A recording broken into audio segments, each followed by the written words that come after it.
How's the Welcome to Behind the Muscle podcast. Today's guest is an IFBB Pro Open Men's Bodybuilder. Today's guest is Doug Fruchey. Doug, welcome to the podcast. Hey, thanks, Justin. Quentin, excuse me. Thanks, Quentin. Very nice to be here and just super excited. Thanks, man. Yeah, for sure, Doug. So super excited to have you on the podcast and chop it up with you. I want to ask you, who are a few of your favorite bodybuilders of all time? Man, it has obviously changed as I've grown and learned more about the sport. Started my first, probably most favorite first ever was Dorian Yates. Fell in love with Dorian's attitude and his mindset from a very early on in my bodybuilding journey. Jay Cutler, obviously one of my favorites, just the best ambassador to the sport, and also just a really hardworking, down to the nitty gritty guy. Gunther Schlierkamp is also one of my favorites. Marcus Rule, and I mean, honestly, I could go on for days. I'm a huge fan of the sport and the lifestyle, and a huge student. But those will probably be the three I'll stick with this morning. Okay, awesome. So tell us, Doug, at what age did you start lifting weights, and then why did you start lifting weights at that age? I started lifting weights actually in high school. Basketball, football, track. I did all the sports, and so we had a pretty basic weightlifting program. And as soon as I started in that weightlifting program, I fell in love with it.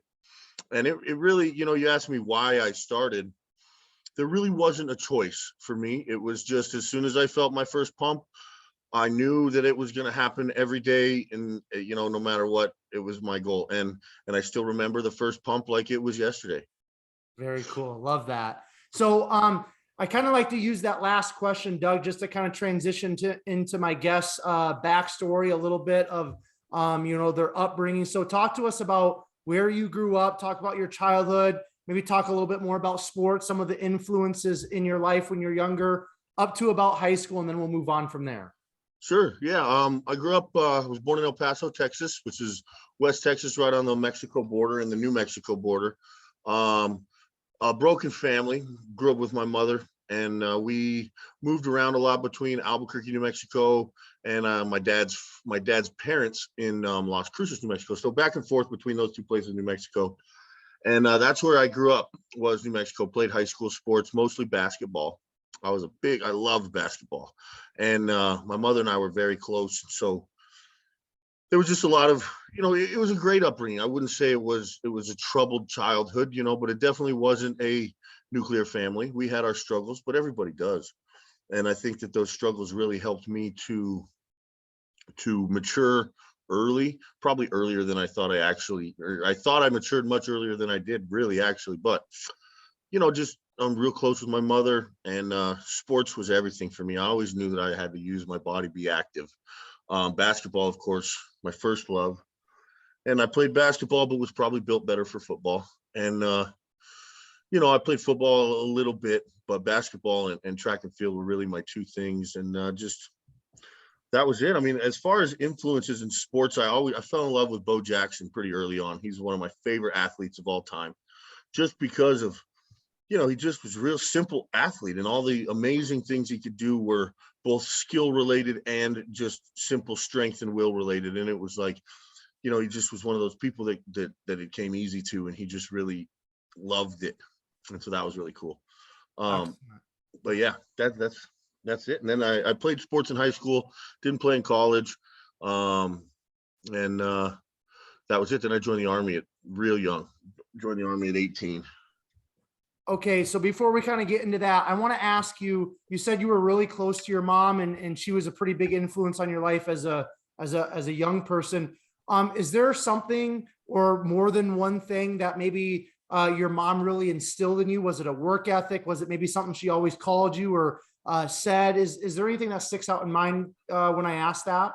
Oh, geez, man. I mean, if you hung out with me for a day, you'd hear me say, well, my mom says at least 15 to 20 times in the first couple hours. I mean, she instilled so much into me. But I'd say the one thing beyond anything else that my mother really instilled in me was that love conquers all. And no matter what I had going on, no matter what I did, I always knew that my mom loved me no matter what. And she was there to support me. And I think that love and just unconditional support and just that real home attitude is something that I carried along into my clients and everything, and just my life. And you know, my mom, she always made sure that I thought for myself. She always made sure that I spoke for myself. She never really allowed me to be like one of those little, you know, kids, I guess, best way to put it. And she always worked. So the work ethic is part of it too. You know, I do remember my mom always said, well, Doug, we work and then we die, you know, stuff like that. But yeah, I mean, my mom, she's everywhere with me. Yeah, beautiful. I love that. I appreciate you touching on that, Doug. So, why basketball? Why did that kind of attract you? Why did you enjoy that and find so much passion in basketball as opposed to maybe some other sports when you're younger? I think one thing was my mom, I was exposed to basketball first. Again, my mother had a friend who was an NCAA assistant coach. And so I was exposed to basketball first. And, but it just held my interest.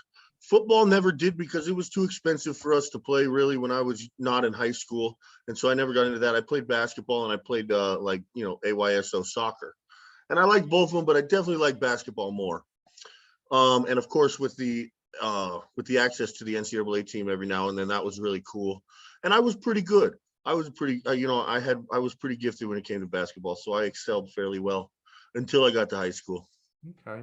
Now I got to ask you, being from, you know, Texas, New Mexico area, who was your team growing up? Was it the Bulls or was it somebody else? Oh, well, I was a huge Michael Jordan fan from the time I was like 4. So the Bulls were always my team, but I never really got into that. Like I always liked the story of the athletes in the sports. So, you know, like Jordan was awesome, but you know, Kobe's awesome too. I mean, he came from nothing. And then you got like, you know, even still, I never really was you know, one of those bandwagon Cowboy fans. It's just like, you know, I'm going to cry if the Cowboys lose. It was always much more about the athlete and the story. Very cool. And here we are with this podcast, you know, hence the name Behind the Muscle, because we all have a story, and I'm very passionate about that myself, Doug. So before we kind of get into the Army talk and kind of get into post high school, I want to ask you, when you were kind of like, you know, younger, getting into high school, did you have any thoughts about kind of like what you wanted to do when you got older? Was it a professional athlete? Was it like a police officer, a firefighter? What did you think about career-wise when you were younger, or did you not really put too much thought to that? Put a lot of thought to it. I think you know, it makes me laugh because I spent a lot of my high school trying to convince myself, or my young man life, I should say, not necessarily just high school, but my younger man life, really trying to, you know, convince myself and everybody else that I was a warrior. And so, you know, it was always, but I did always think I wanted to be like a teacher or something like that. I knew from a very early age that a professional athlete was probably what I wanted to do. But of course, we all get, well, you better think of something else, you know. Then you refer back to Dorian Yates's quote. Dorian, when they told him, you know, well, don't put all your eggs in one basket, he had the forethought and the understanding of himself to say, well, I kind of only have the one basket, and I really only have one basket too. It just took me a while to figure that out. I touch on the warrior thing because I didn't really realize I had no desire or acumen to be a warrior of any kind until after the Army. But I did spend a good amount of time thinking I was some big tough guy. But I do always remember thinking being a teacher would be pretty cool too, of course. Yeah. But yeah.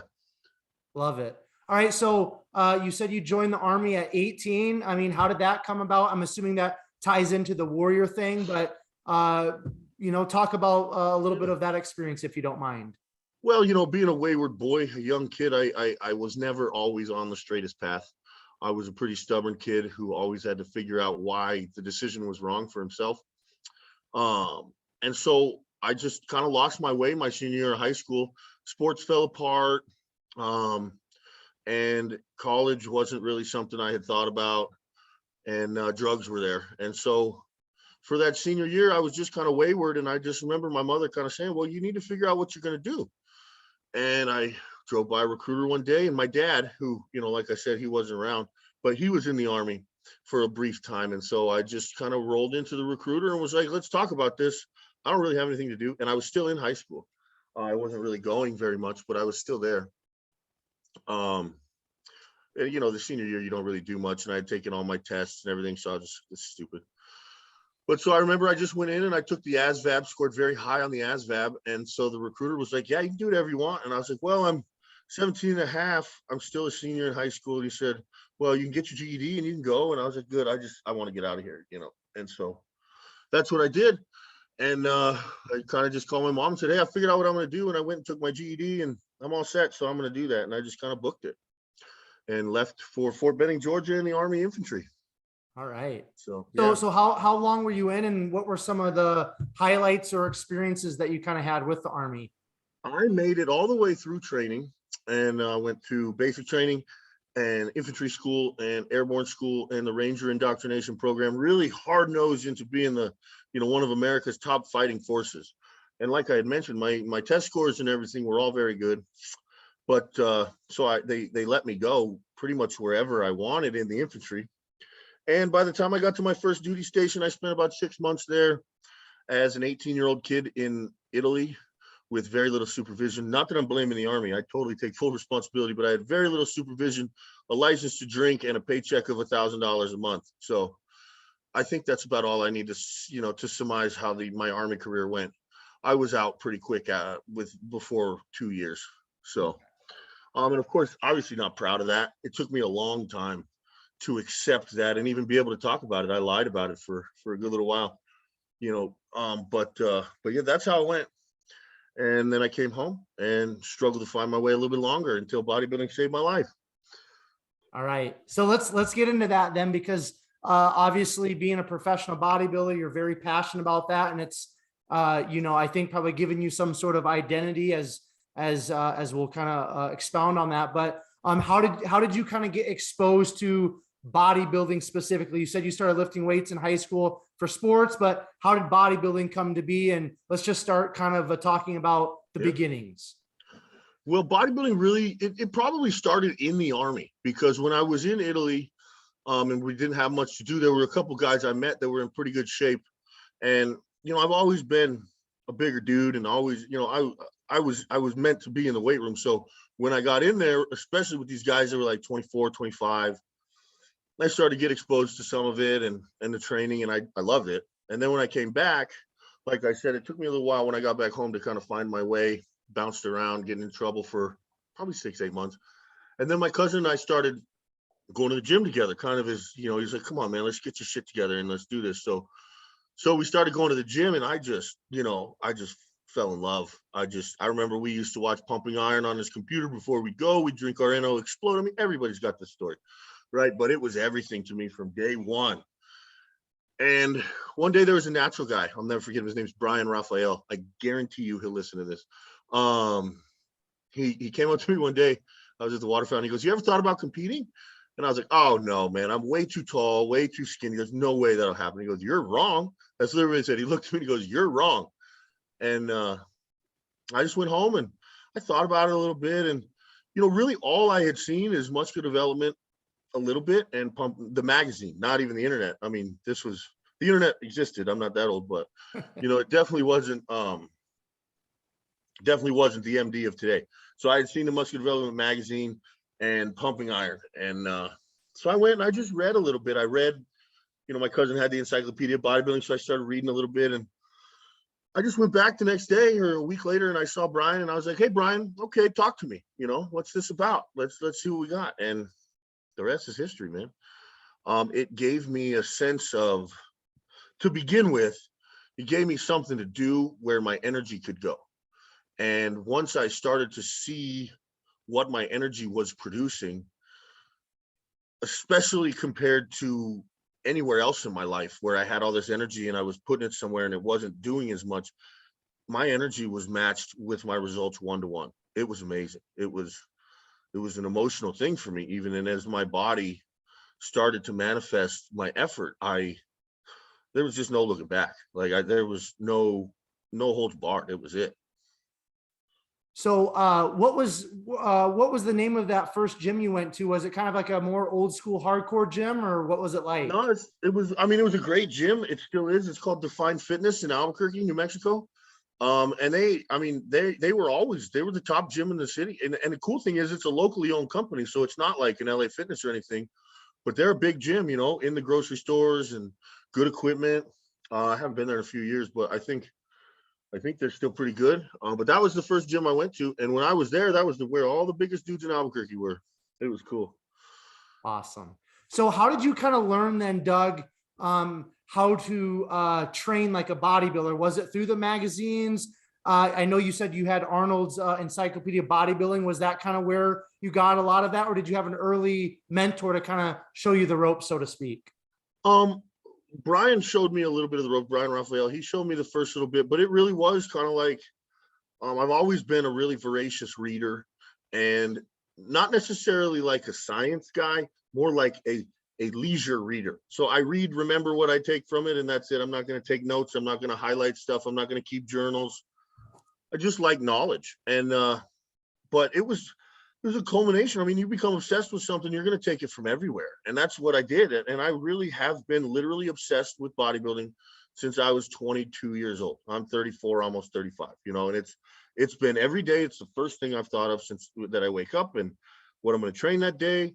Learning how to eat took me, I don't know, probably a year or two to really understand that. Maybe, I mean, obviously it's an ever-changing, you know, thing, but as far as learning the basics of put your Tupperwares in your bag and go to work, you know, I've been doing that for, you know, 8 years, 9 years now, every day. So it's just the way it is. But yeah, I mean, everybody, and I really, you know, I'll probably skip ahead, we'll go back. But when I came to LA, that's when the real traditional teaching of bodybuilding started, because everything up until where I won the Mr. New Mexico was me and a couple of trainers, you know, just local guys.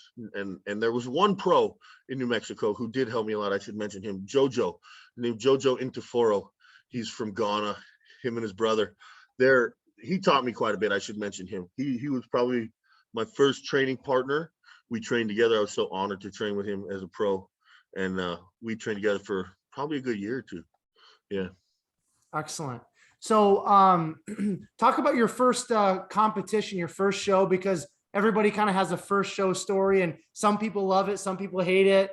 But what was it like for you to stand on stage in posing trunks and flex your muscles when you were younger? Oh, it was such an awesome experience for me, because I mean, I don't even really remember. I know that I wasn't in as good a shape as I should have. I know if you look way back on my Facebook, I think there are actually some pictures. But you know, I was like 235 pounds, and I remember I was so insulted because one of the judges said, well, you could have been a heavyweight. I was like the only super, and I was like, no way, no way, no way. You know, and if you look back now, you're like, bro, you could have been 205. You could have been a light heavy.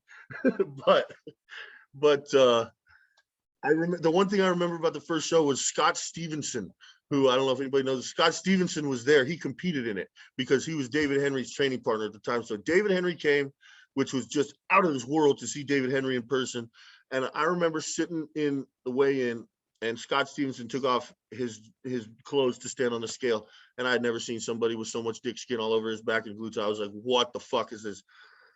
It was amazing. It was so cool. And I remember talking to him after, and I was like, bro, how did you do that? Like, I don't understand at all. And he was like, just keep dieting. And when they tell you that you're done dieting, just go another month. and you know, that was the first real bodybuilder experience I had with an actual bodybuilder. And still, where did I see Scott Stevenson last? It was the Amateur Olympia. The Amateur Olympia, I saw him and I got second there. I was really hoping I'd turn pro, but I was like, bro, you were at my first show ever. We had a good talk. It was cool. But yeah, he beat me. I was the only super heavyweight. He was the heavyweight. He won the overall. And then I think 2 years later, I came back and won the overall at that show. Yeah, Dr. Scott has actually been a guest on the podcast, and he's definitely an awesome individual. So you mentioned I've ever met. You mentioned winning Mr. New Mexico. At what point, like how many shows had you competed in, Doug? You know, to the point where you won that competition? Was that a pretty big feather in your cap, so to speak, at that point? I think what I had told myself as I bodybuilt, that was my third show. I did the Mr. New Mexico in 2012, I think. Yeah, 2012. And then I went out and did a show called the Lone Star Classic in Dallas. And I did, that was pretty close after both of those. I did, you know, like I said, I was still so young and not really in shape. And then I took a year off, probably because I got in some trouble and had to find my way. And then in 2014, I came back and won the overall in Mr. New Mexico. And so what I told myself was, because there was a couple of guys, it seemed like in New Mexico, you win the Mr. New Mexico if you're a bodybuilder, then you go and do the USAs and you get the third call outs, and that's it. And that's pretty much what everybody had done. And then there's a guy, Derek Dazinski, who won the Mr. New Mexico a few years before me. And he went to California and never did anything. And actually, he turned pro at the North Americans like 2 or 3 years ago. He kept going. It was awesome. I was there. We had a great reunion. But so I just really never wanted to be that guy that it's like, I'm not going to go to the USAs if I don't actually have a chance. And obviously I got to win the overall at my local show before I do anything. And so that was really, it was a big thing for me. I mean, it's not a very big show. No, it's getting better, but it just depends. Clark Sanchez has been running for so long, but it was just a real big deal for me because it was like, okay, I'm actually a bodybuilder. Like I can go do this. And so it was big for me. I really cherished it. And also because, you know, it's Mr. New Mexico. I came from there. Everybody knows me there. You know, it's good. For sure. Yeah.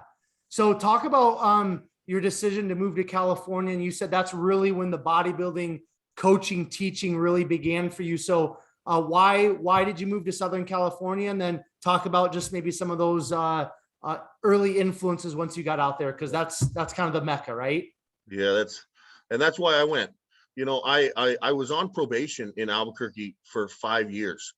And I had that date set in my mind that that's when I'm getting out of here. And I didn't know necessarily what I was going to do. I hadn't decided that I was going to attempt to be a full-time bodybuilder, like, you know, not have a normal job yet. And so as probation was coming to an end, there was an opportunity to go do an interview for the railroad, BNSF, to be a train driver, conductor in South Dakota. And so I was very excited for that. My friend had an in, got me the interview. I was flying to South Dakota. And then I had another friend here in LA who was like, hey, well, you've never been to LA. The Fit Expo is the weekend right before your interview. Why don't you come, fly to LA, stay with me, go to the Fit Expo, and then go to your interview? And I was like, wow, that sounds like a great time. Thanks for the invite. Let's do it. And so I went, and I went to Gold's. And I remember walking into Gold's, and the first thing a woman said to me, she looked at me, she goes, wow, you're as big as a 747. Welcome home. That was the first thing that was said to me by a trainer at Gold's. And she's an amazing woman. And I remember thinking to myself that anytime a bodybuilder walks into a gym elsewhere in the country, the welcome they get is, oh, fuck, who the fuck is this big guy? Like, what are we going to do? And everybody puffs up their chest, and it's stupid. This did not happen at Gold's at all. I was welcomed by everybody I met, and I knew from moment one that it's where I want to be. I've said many times that I feel like God has really paved the way, especially if I look in hindsight through my life. He's really paved the way for this to happen for me. You know, so blessed that it has, just every step of the way. And so I go and I hang out at Gold's. We do 3 days at the gym, 2 days at the Fit Expo. I meet a lot of people. And then I go to South Dakota in February for a job interview. It was not a fair comparison whatsoever. It was freezing. They had to de-ice the plane. You know, the houses there are worth like 20 grand. There's nothing there. It was terrible. You know, no, I'm not living in South Dakota. And so I remember I got back, and I really was just thinking and praying, and it was my relationship with the Lord. It was really kind of budding. And I felt like I just felt God say, go. If that's what you want to do it. You know? And so I called my friend Bob, and I just stayed in his guest room when I was here for the weekend. I said, hey, if I quit my job and just decided to come out there, could I crash there for a month until I got a place? You know, I got some cash, but let me find a job, etc. And he was like, of course. He said, when were you thinking of coming? I said, I quit my job this morning. I'll be there in 2 weeks. And that was it. You know, that was really it. I just left, and it was the best decision I ever made. And I always tell people, I don't even like the beach. Like, I came to LA for gold and for bodybuilding. And I just knew that, like, you know, like I said, God really told me to do it. I really feel like that I had that peace about me. And I knew, you know, you talk to people and other bodybuilders, you know, as you go through life, I'm always trying to talk to people. And I had several guys from the 90s tell me, you want to be a pro? go live in your car in Venice and train at Gold's. I did not live in my car. Thankfully, I was blessed enough to have cash, get a job, and not just be the bodybuilding bum that lives in Venice, because that life is no more. It's too expensive, and there are real bums that live in Venice now, so you don't have to have the fake ones. But I lived that life, and I came, and that was exactly what I did. You want to be where you want to be. You want to be where the smartest people are, and I mean, Charles is there every day. Everybody's there every day. It's the Mecca. So, but yeah, that's how I got there, and I never looked back. March 18th, 2015. Cool. Now I do have to ask you, because I actually went to college and graduated from the University of Sioux Falls, which is in South Dakota. So, oh wow, did you fly into Sioux Falls? Is that where your interview was, or do you remember in South Dakota? Tell me a couple. I know there's Sioux Falls, and then there's Pierre, which is the capital. I want to say it was Sioux Falls, but I don't remember. Okay. I don't remember. But you don't want to remember, do you? No, it was pretty terrible. I'm not gonna lie, it was pretty terrible. Yeah, I see now. I'm currently in Iowa, which is, borders South Dakota, and South Dakota is maybe like an hour and a half from here. So I know exactly what you're talking about for sure, Doug. So oh man, I won't hold it against you. All right, so let's talk about, once you kind of get to Venice, you get to the Mecca, Gold's Gym, Venice in California. Was there somebody or some buddies that were kind of took you underneath your wing and really started to educate you in terms of being a professional bodybuilder, or just taking your bodybuilding to that next level? I feel like when it came to that, there was a lot of people that wanted to give you their advice. But nobody that really took me under their wing necessarily. I mean, I had a lot of great training partners. Pedro Barone was probably one of my first training partners when he was still competing. And Dave Kalick actually coached me for my first show. We had a common friend from New Mexico that he had coached. And so when I saw Dave at Gold, I was like, hey man, I know you. And he actually coached me for my first show, which was the Excalibur here. I didn't turn pro until 2021. So I had 6 years as an amateur in Gold's, just really trying to make it. And Dave coached me really well. And then of course, Charles and I started working together more as like peers in the personal training business. He kind of helped me in that way, almost more than as a bodybuilder. If you can believe that. Like, we've trained together and we talk a lot about bodybuilding, but Charles has never really been there to coach me for bodybuilding. Dave Kalick did a great job. We had a great relationship for a good long time. But it was just everybody at the gym, the older guys like Rick Valenti, who, a lot of people probably don't know who he is, but he used to be on ESPN Muscle in the Morning, in the 90s. He's on the cover of the Van Halen album, just lived the perfect LA life. And then, I mean, there are 5+ trainers in Gold's that have been there for 50 years each, and so if you think about it, I mean, there's a guy, his name's Martin. He competed at the World Championships with Charles Glass, Dorian Yates, Ralph Moeller, and a whole bunch of other, like Robbie Robinson, all these guys. He was a middleweight. He's on the wall, and he'll sit there. These are gems. There's guys that have trained Mike Tyson, Triple G, and all these, Frankie Cassavetes. He's been in Gold's Gym for 50 years.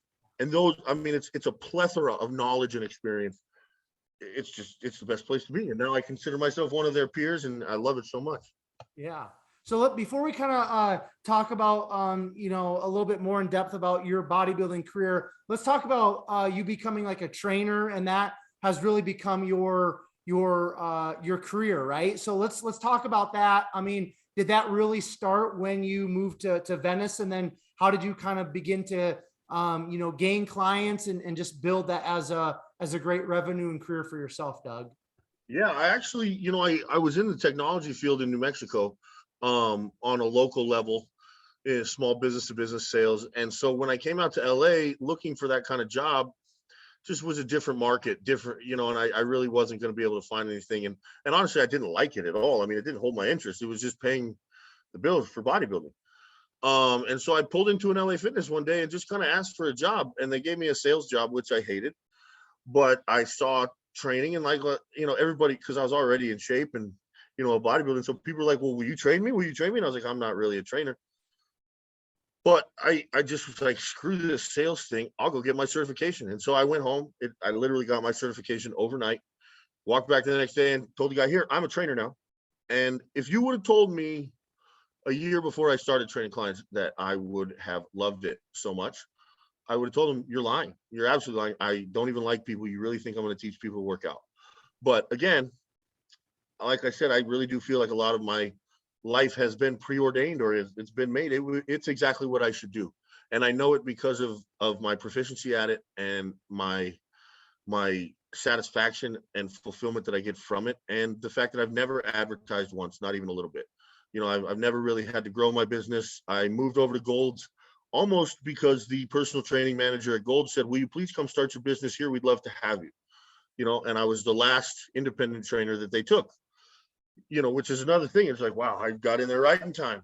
And no, it's just been, it fits perfectly. I develop, like, every time I do a show, I'll develop a team of 10 or 12 clients that are with me through this show. And it really becomes like a community thing where we're all training and doing cardio and dieting the same. They know I'm doing it. I know they're doing it. And we do some amazing work. Some of the things I do, it's not, I don't even really train bodybuilders that much. I train mostly lifestyle clients, older gentlemen that are working their ass off during the day and need to stay in shape. Guys that are, so tight, their shoulders are screwed and we got to fix that. All the little things that a trainer at LA Fitness isn't going to really do. That's what I do. And I just love it so much. I can't even express it. So basically, anybody can go get a certification, like you said, basically overnight and stuff like that. But is it really spending time in the gym, working with people where you kind of learn the craft of training, Doug? Absolutely. Yeah. I will say, like, I started it in LA Fitness and I was there for a good 3 years before I moved to Gold. And I think it was the best way to start because LA Fitness actually does have a staff of people that sell clients for you. As a trainer, you don't have to sell your own clients. You just train. And so I was exposed to so many different types of people with different issues and especially the not athletic ones, because as a bodybuilder, you go into the business thinking, this is all I want to do. This is who I want to train. But that's just not the case. For one, there's no money in training bodybuilders. Anybody knows that, but it's just you have to be exposed to it. And so that was really good. It was great for me to spend that time there and work for them. And I wouldn't have been nearly as successful at Gold's if I didn't have that interpersonal communication skills developed that I did from LA Fitness. What is last question, then we'll get back into bodybuilding talk. But what's something that you've kind of learned about yourself through being a trainer over the years? Gosh, so much. Let's see. One thing I definitely have learned is that patience goes a long way, and that physical performance and mental view or attitude or perspective they're so intertwined. We can't even understand the depth of which they're intertwined. If you're not feeling it emotionally, if you're not emotionally in the right spot, it will affect everything you do physically. And that relationship between those two sides of our brain and our body and our being has really opened my eyes and helped me to understand a lot of different things about people and myself and everything. Beautiful. Love it. All right. So you said it took you 6 years, correct, to turn pro, right? Yeah. Lots of shows. I did nationals five times, 6 times. Geez. So talk about, let's talk about the first time that you stepped on a national stage. How did that go? And then I want you to talk a little bit about that patience and that endurance and that grind of finally turning pro, because of social media, and you and I are actually the same age. So we grew up without social media. Yeah. Now we've been exposed to social media. It's here to stay, right? But social media has completely changed the fitness industry, bodybuilding, and the world. Let's just be real. And a lot of these younger people that are coming up are being exposed to bodybuilding through Instagram, through YouTube, and they think like, hey, I take some drugs, I work out for a little bit, and I can be an IFBB pro. That's the furthest thing from the truth. Now, there's always some outliers. There's the Phil Heaths and things like that, but they're the elite of the elite. Most people that I've brought on this podcast it's 2, 3, 4, 5, 6, 10 years before they turn pro. So talk about your first national competition. And then I want you to talk about the grind of, you know, that endurance before you became a pro, please. Absolutely. The first show I did, the first national show was USA's. I got 7th or 8th, I think, maybe even less, or maybe even lower. I mean, it was as much of a rude awakening as I think everybody says it'll be. You know, everybody talks about, oh, when you get to USA's, you got the big boys. And I have a unique experience or a unique perspective because I'm a super. You know, I was always a super heavyweight. So a lot of what was going on with me is I just needed to grow. You know, conditioning was always fairly good. Obviously not as good as it is now, but you know, it was never really that much of an issue to get in shape. But it was just a big. It was a rude awakening, and for me, the thing that I always thought about a lot was that all these guys take the easy way and just go classic physique or whatever. This is, of course, I don't feel that way anymore. As I learn as a bodybuilder, you kind of grow. But yeah, there was a lot of that at first, looking at other guys and looking at where you stack up to other people and why they picked them over you and what it was you weren't doing. And it was rough on me at first, you know, it really was. And I remember, you know, I'm even ashamed to admit, I don't think I went back for finals of the first 2 times I went to the USA's. Just never, they were fine experiences, but they were never as rewarding as I wanted them to be. But one thing I'll say about bodybuilding is, as you watch your physique change and grow, you care less about what other people, I should say it like this, you care less about what you think other people want to see, and you care more about what you're actually putting up there. And as that shift happens, winning and losing or performance of the shows for me has really waned. Now, you know, like it's like, okay, I think what I did, you know, on stage was what I wanted to do. So that's cool. It's okay. He did good, whatever. It's inconsequential. It's much more of a personal thing for me. And so that was always my motivation, was that every time I saw the pictures of myself on stage at a national level, I belonged more. You know, I looked more like the shows that I was looking at on the TV and the internet, more like the pros. I posed more like the pros. My body looked more like the pros. And it's almost like I didn't stand out to myself on stage, which is so funny because that's the exact opposite of what you'd think we'd be looking for. We'd want to see ourselves stand out. I just wanted to belong because I felt so much that it was something I didn't have that was keeping me out of the, you know, the inner circle or whatever. But I always saw myself getting better. So I just kept coming back. And again, like I said, I don't really feel like I have a choice as far as being a bodybuilder, especially anymore. It's like, this is what I do. So there was no stopping. But I always found motivation in my improvements. And I always found motivation in seeing things on my physique that I hadn't seen before, or seeing things on my physique that the men I admired had. Another thing that really motivated me a lot and kind of really helped that shift away from thinking about what other people and what the community wanted was my commitment to the old school attitude. You know, being that I'm surrounded by all these men who bodybuilded through the 80s and 90s, and I have probably the best unfettered access to these men of any of my peers. I don't really have any interest in what, you know, they're doing in other gyms now, like the stuff that they're doing with Nick Walker and those guys. Like that's cool. I mean, they look great, awesome. But that's not the way I bodybuild. And if somebody told me that I would bodybuild more successfully if I trained a different way, or, you know, use some different stuff, then I'd be more successful, I'd still probably say, okay, well, thanks for that input. I'm going to continue what I'm doing, because I've fallen in love with the process these men went through to learn their body and to learn that mastery. And so now it's that, I mean, that's where I'm at now. You know, it's like I try as hard as I can to do it as authentically as I can. And I relish the fact that I now understand, because of my stature, you know, 6'2", close to 300 pounds, I have a unique challenge that nobody can relate to.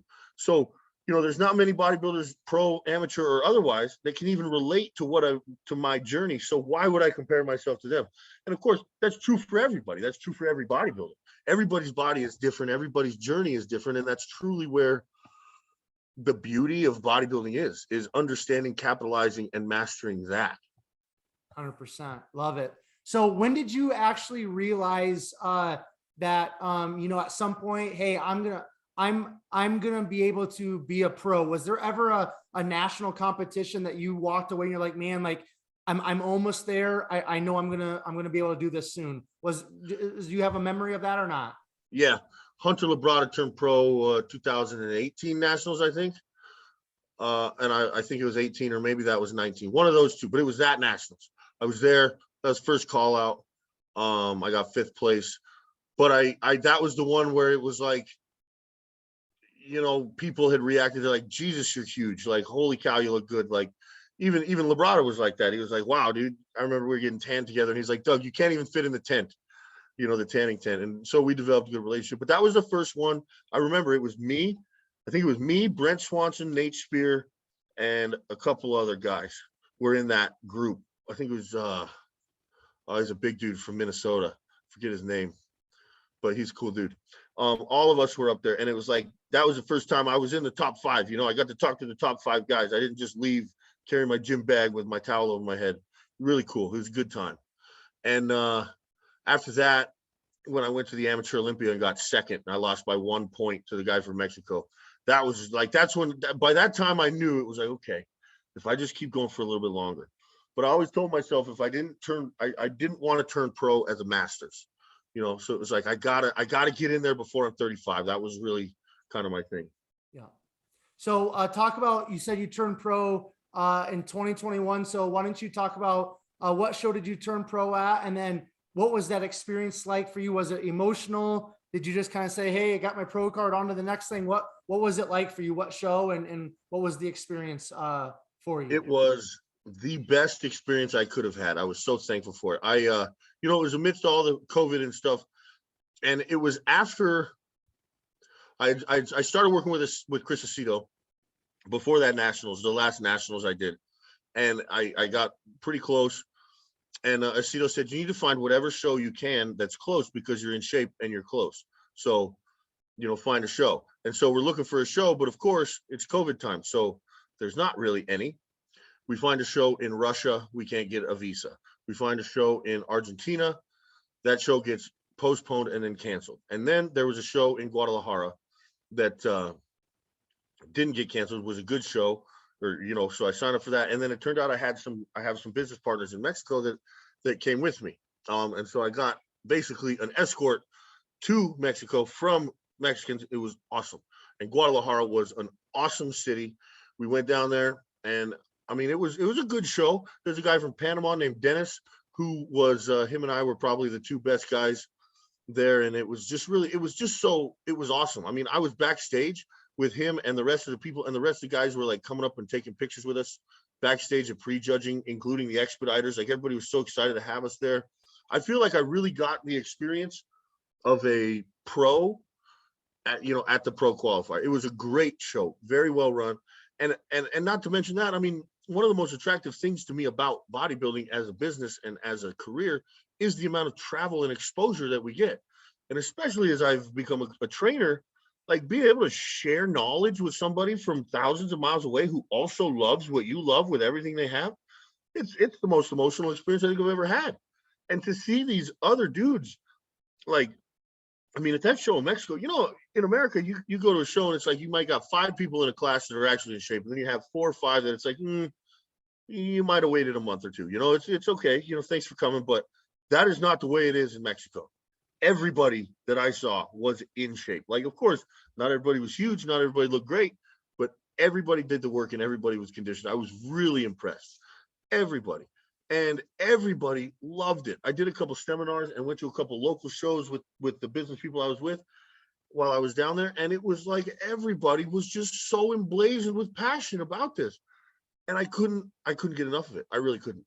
And then to win the overall, and that was the other thing that was pretty cool, is there was only one card. They gave out one card, unlike the Nationals and stuff like that, which I always just kind of cherished that, mainly because that's the way it was back in the day, And so it was really cool to stand up there and wait through the whole thing and get that experience and win the overall. And just, it was one of the best experiences of my whole life.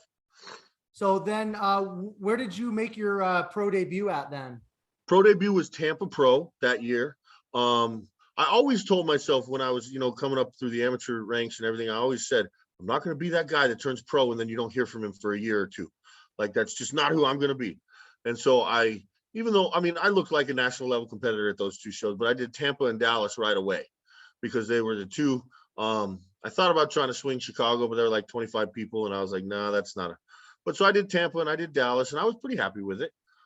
Great experiences. Obviously, I just couldn't wait to go. And I had been to the Tampa Pro as an amateur. So to walk down that hallway before you go into the auditorium where they have all the booths set up and everything, I remember seeing the pros walk down those. And I was like, I want to be one of those guys so bad. I have all those little memories stuck in my head of the things that I wanted to do that I just check them off now. But yeah, so that was one. And then Dallas, I think Dallas was 3 or 4 weeks later. And for that one, I got to fly my mom and my sister out. They live in New Mexico and Texas still. My sister actually lives in Lubbock. But so I got to fly them out and spend time with them and share that memory with my mom. And that was just, again, just to really, those were just for me. That was totally just for me. And it was a great time. It really was. And then, of course, I did Boston this year.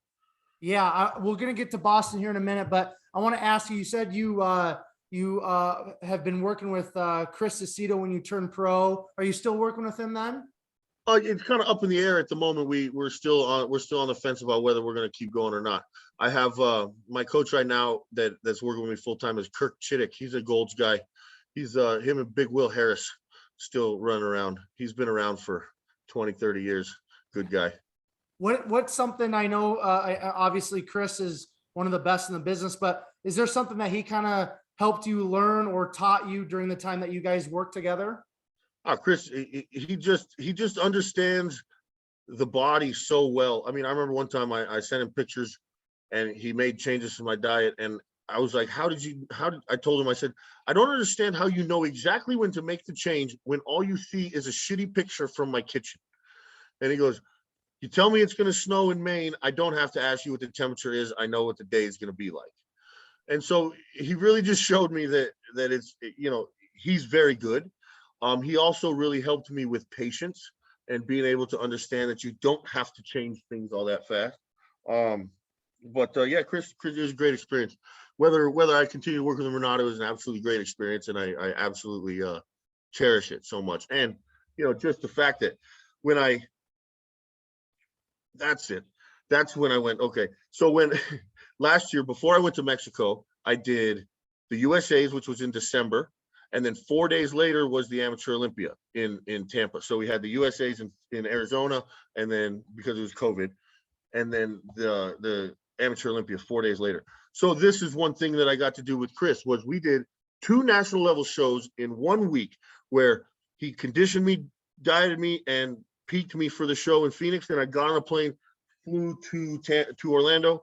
He was there, and he did it in person in my hotel room. Like, I think that maybe Jay Cutler and a few other of the top pros have had an experience like that and have seen somebody like with the professional acumen of Chris Aceto take a bodybuilder and be like, okay, this is how we're gonna do it for this show and then this show, 4 days apart.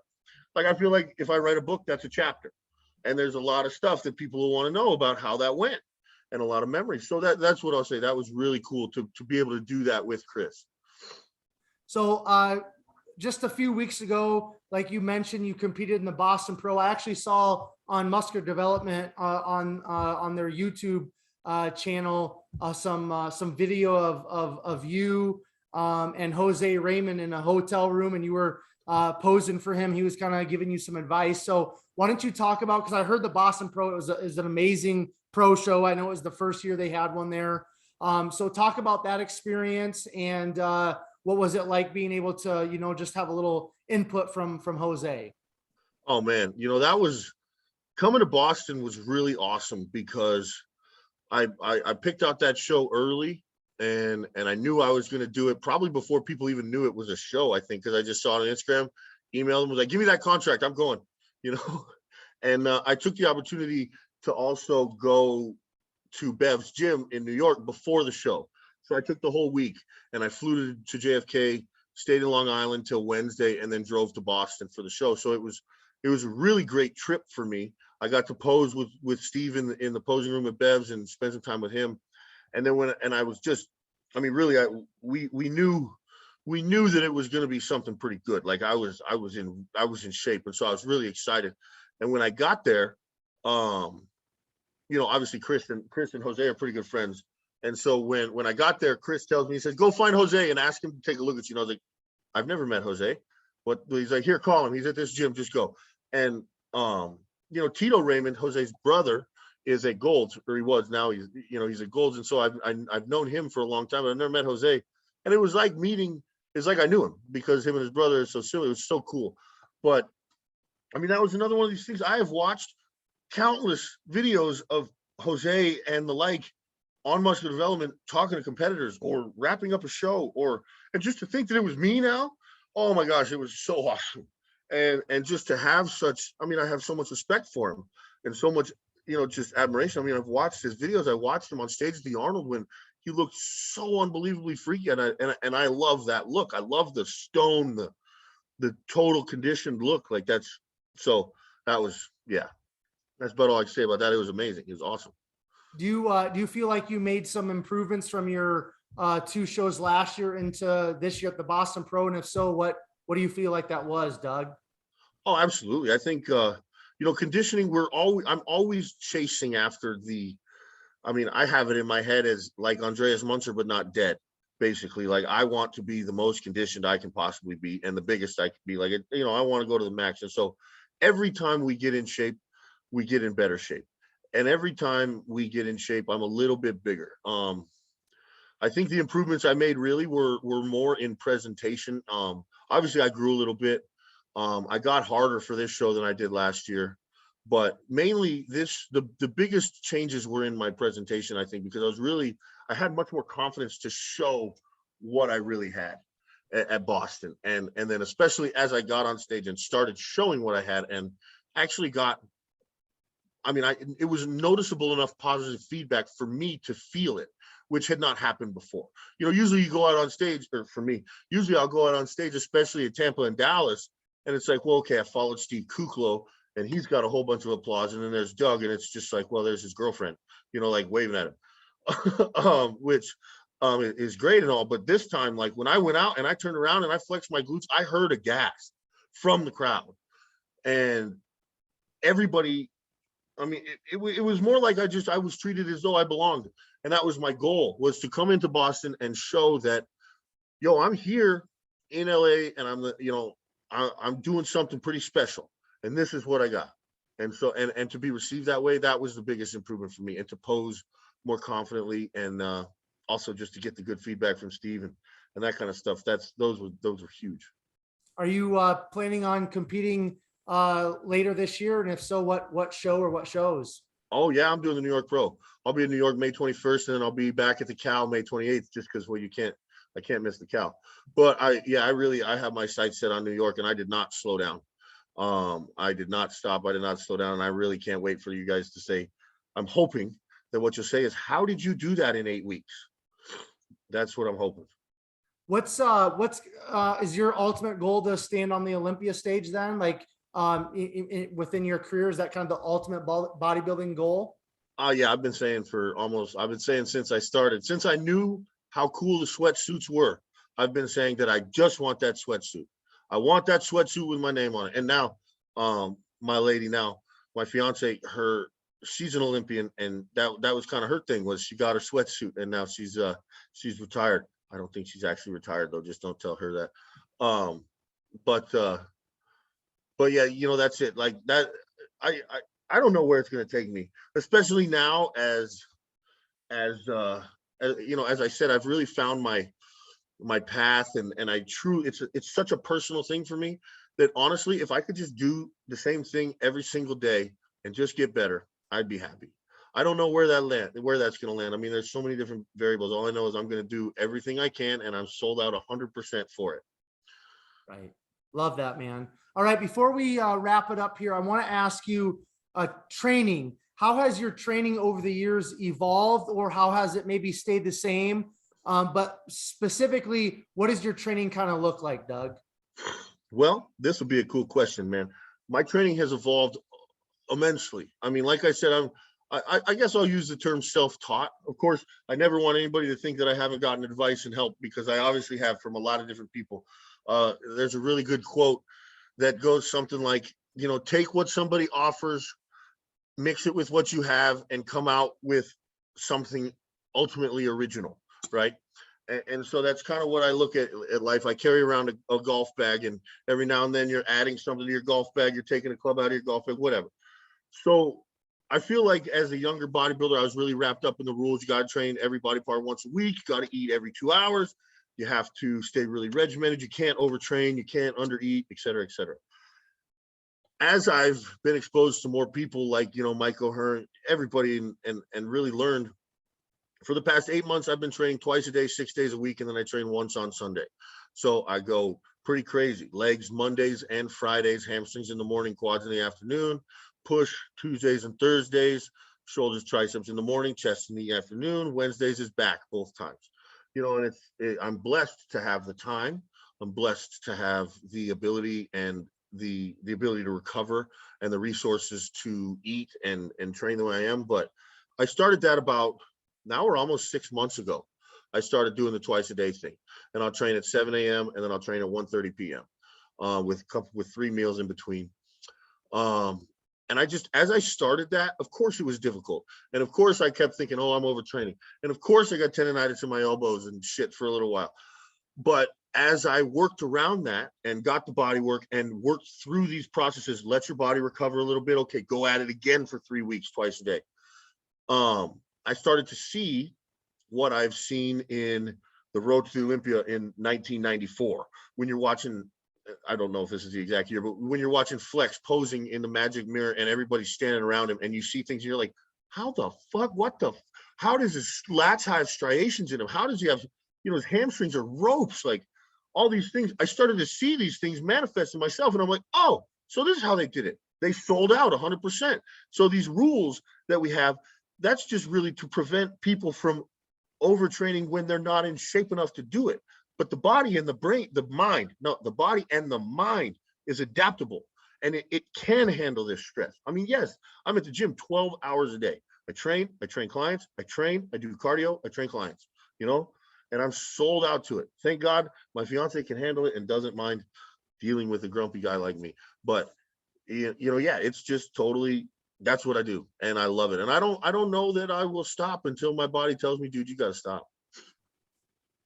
So with that amount of training and just being a full-time professional bodybuilder, what does recovery look like? You just mentioned kind of body work. What type of body work do you get done? Just touch on that, because I feel like that's something that's really neglected within the bodybuilding community as well. Oh, it absolutely is. It absolutely is. For one, I have developed a really good daily stretching and ART system. I actually put on my YouTube just recently, but I do that pretty religiously, and that's just basically a lot of foam rolling and lacrosse ball work mixed with stretching with a big elastic band. I call it pulling myself apart. I literally just pull myself apart every morning, and I've learned that just from the different body work that I've done. But I have 2 body work sessions a week, and I like ART. Not much into scraping or cupping, stuff like that, because I just feel like if the tissue is manipulatable, then it should not be difficult to manipulate it. And you should be able to move everything where it needs to be with a good massage therapist, of course. They shouldn't need to cup you unless you're injured. They shouldn't need to scrape you unless you're really adhered to yourself. But most of my stuff is pretty manipulable, and I don't have much of an issue with it. But, and then, I mean, recovery is sleep, especially if you're a big guy. You got to make sure you have a CPAP, because you're not, even if you think you're sleeping, you're not until you have a CPAP. If you're over 250 pounds, I really believe that. Like, definitely get that checked. I go to bed, you know, like Dorian kind of mentioned it, and this is why Dorian was one of my first fans, is because, or one of my favorites at first, was because I really identified with him.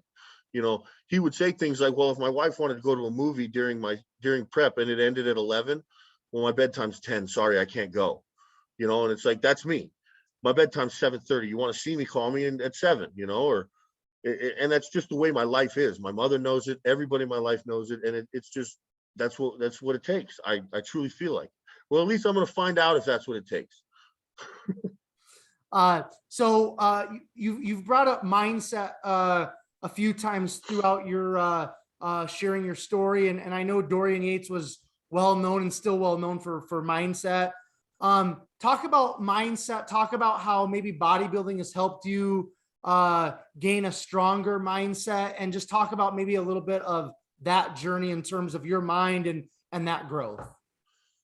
Man, I mean, bodybuilding has shaped my my mindset. I feel like one of the things I've learned is that adversity is adversity is adversity is adversity. And so if you're overcoming adversity, then you're going to get conditioned to overcome adversity. I feel like bodybuilding, it allows me an opportunity to really take myself to the outer lengths of my adversity, and then the rest of life seems pretty manageable. I don't get rattled as much. I think the discipline and just we got to get this done, so do it. Don't make excuses. Don't make excuses for yourself or anybody else, and just lead. Just do it.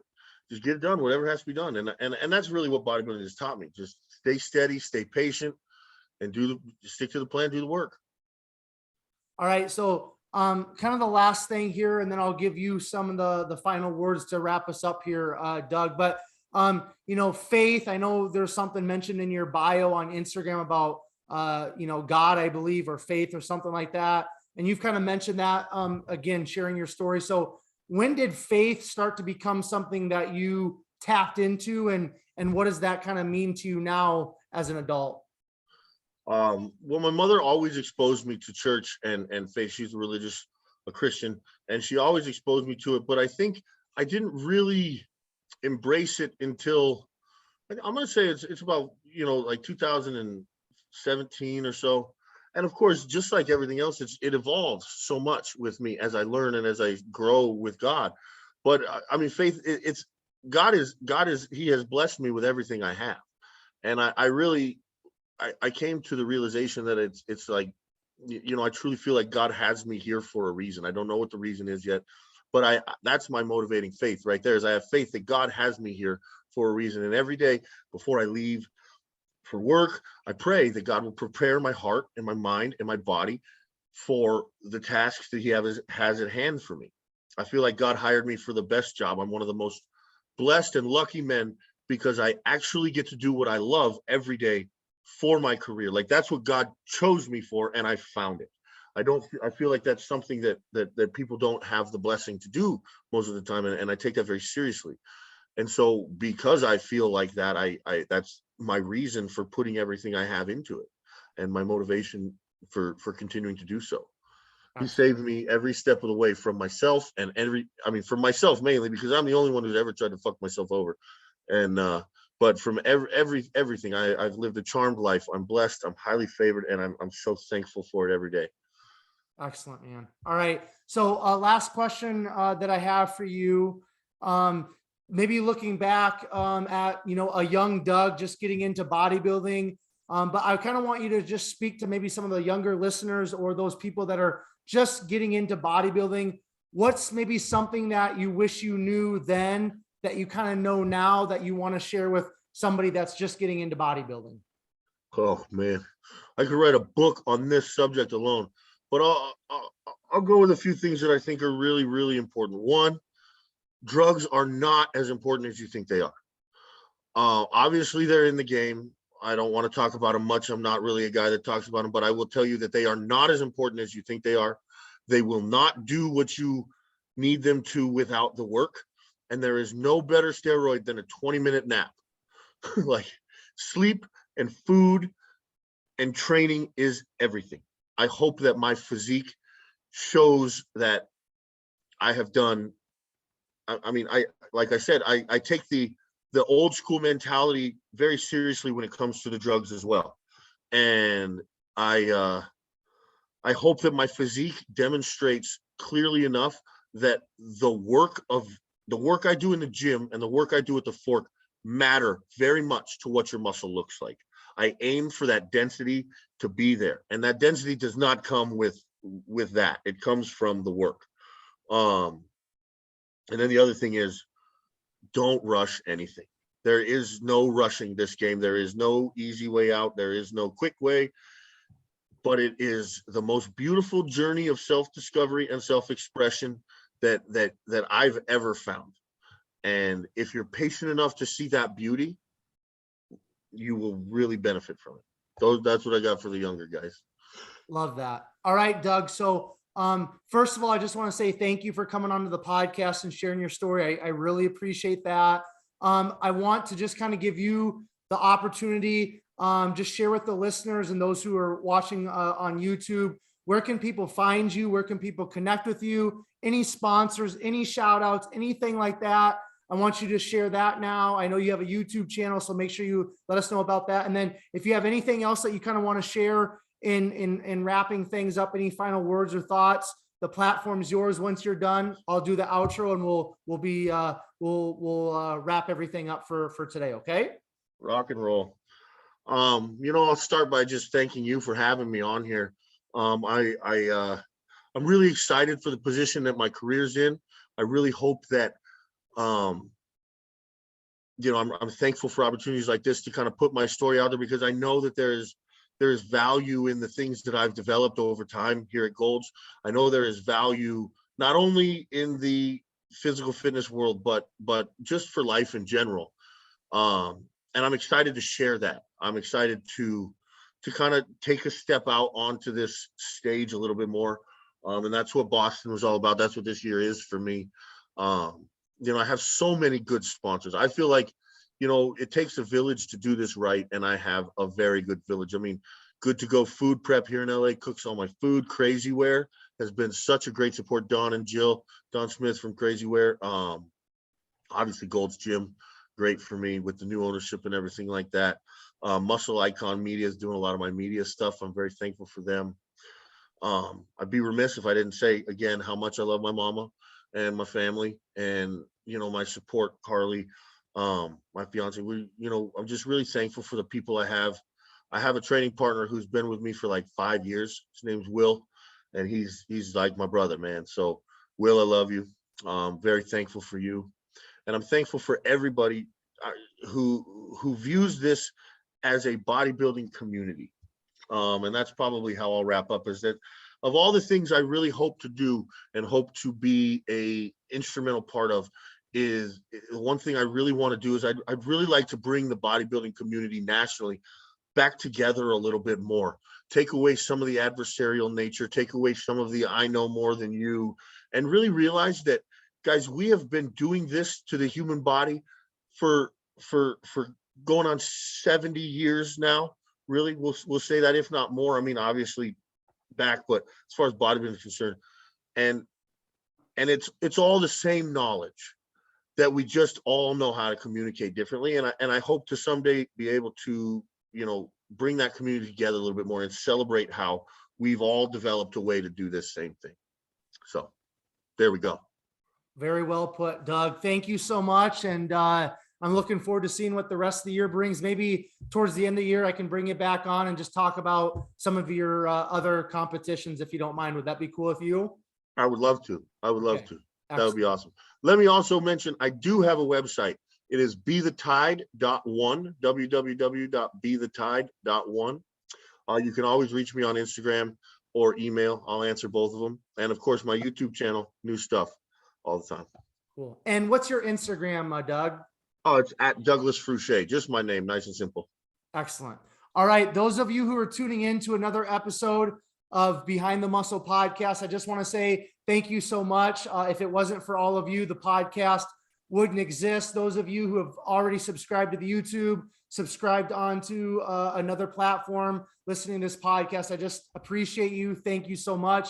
Quickly, as we close out this great conversation with Doug today, I would just ask two huge favors. If you haven't done so already, make sure you go to YouTube, or if you're on YouTube right now, watching this, listening to this, make sure you hit that subscribe button. That's very important, because I release all of these episodes first on YouTube, and then I will distribute them to the other podcast platforms. So if you haven't done so already, make sure you hit that subscribe button on YouTube. And then the last favor I would ask of all of you, please take this episode of Behind the Muscle podcast with Doug, share it on your Instagram stories. Make sure you tag Behind the Muscle and tag Doug, so that we both know that you guys listened to this episode specifically and found great value in it. And then finally, I will leave you all with this. remember